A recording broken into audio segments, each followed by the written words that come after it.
He was never photographed, never surrendered, and never stopped fighting. Crazy Horse wasn't just a warrior, he was the spirit of a vanishing world. This is the legend America tried to erase.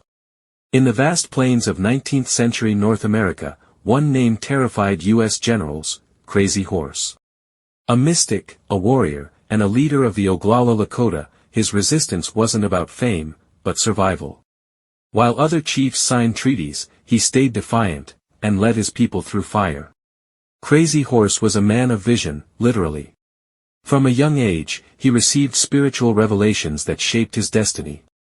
He never wore war paint, never sought praise, yet he carved his name in history by challenging one of the greatest military powers on earth, and winning. As a teenager, Crazy Horse had a powerful vision during a thunderstorm, a figure riding into battle without adornment, untouched by bullets. This became his life's code: no war paint, no feathers, only purity of purpose.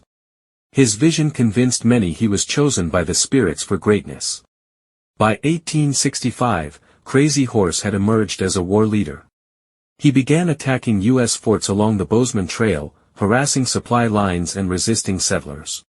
His ambush tactics confused the U.S. Army, who struggled to match his hit-and-run style and terrain mastery.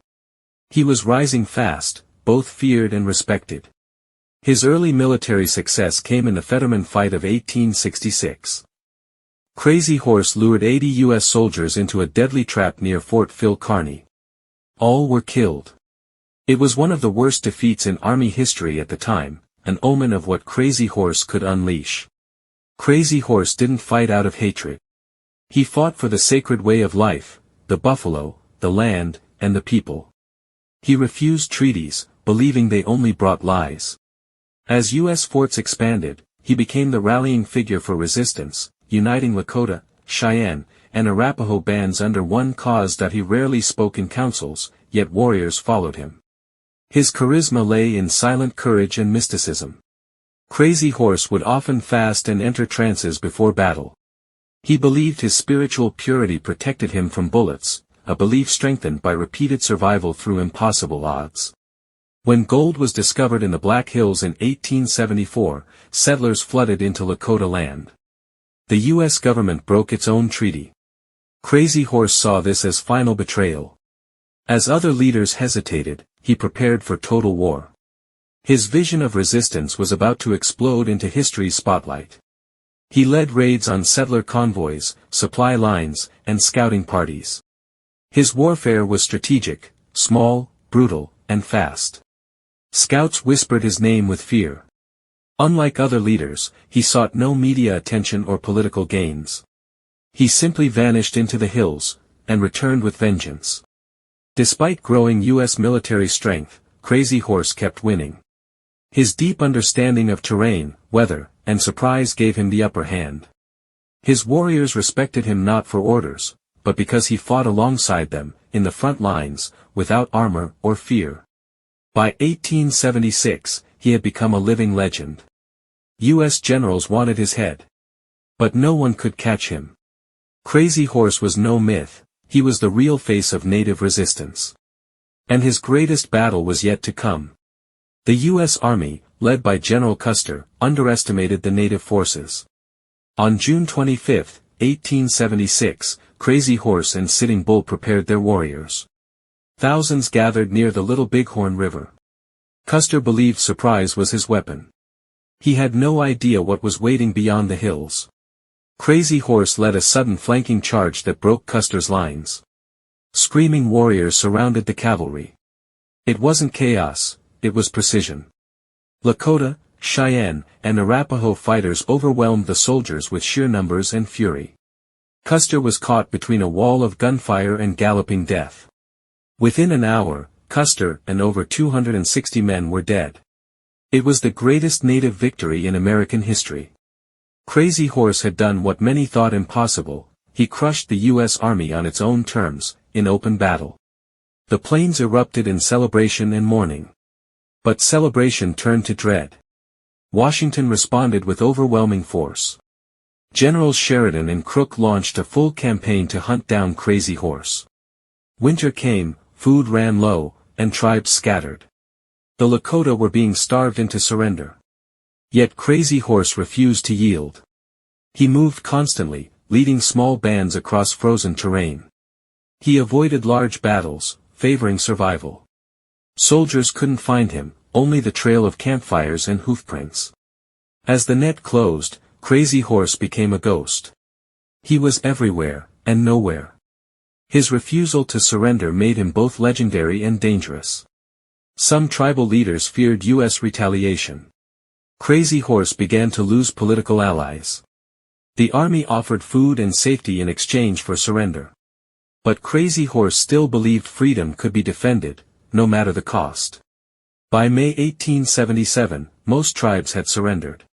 Crazy Horse led his final 900 followers to Fort Robinson. He did not wave a flag. He believed he could negotiate peace without giving up freedom. But the government saw him not as a leader, but a threat to be eliminated. Tension brewed at Fort Robinson. The army grew suspicious of his influence. Rumors spread that he planned escape. On September 5, 1877, Crazy Horse was stabbed with a bayonet while resisting imprisonment. He died hours later, refusing a doctor, speaking only to the sky. His death shook the plains. No known photographs exist. No grave remains. His final wish, to be buried in secret. Crazy Horse became what he always was, a legend in motion, untouchable by chains, and immortal in the wind. Crazy Horse never signed a treaty, never lived on a reservation, and never surrendered in battle. His defiance became a symbol of native pride. Among the Lakota, he's remembered not just as a fighter, but as a sacred being whose soul still watches the Black Hills. The Crazy Horse Memorial in South Dakota, carved into a mountain, stands as a towering tribute. It's larger than Mount Rushmore, yet still unfinished. Sculptors say it may take generations. That's fitting, for Crazy Horse's legacy stretches far beyond one lifetime or monument. His name is now used by native schools, institutions, and protests. Activists invoke him as a symbol of resistance. From Wounded Knee to Standing Rock, Crazy Horse's image still rides, facing down injustice and demanding remembrance. Unlike many war heroes, he sought no fame. He avoided speeches, portraits, or ceremony.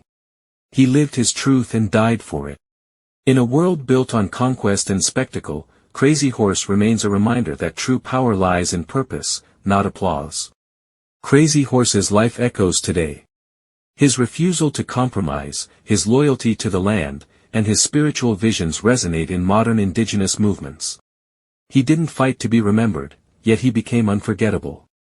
Modern scholars debate details of his life, but the legend stands stronger than records. Elders say he could ride through storms untouched. That bullets curved away. That he vanished into mist. Whether fact or myth, his spirit became more powerful than any general's memory. Even the U.S. military now acknowledges his brilliance.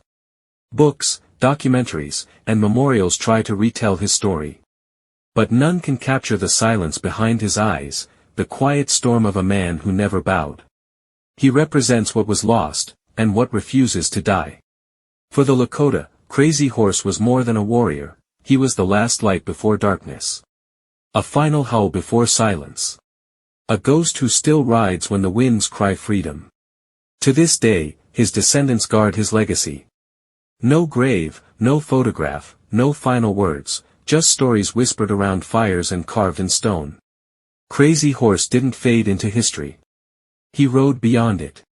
Crazy Horse was not just a leader, he was a prophecy, a mystery, and a mirror to America's past. He never played politics. He rode with spirit and died with honor. What do you think made Crazy Horse so powerful? Like, comment, and subscribe to The Forgotten Past, where history remembers what others forgot.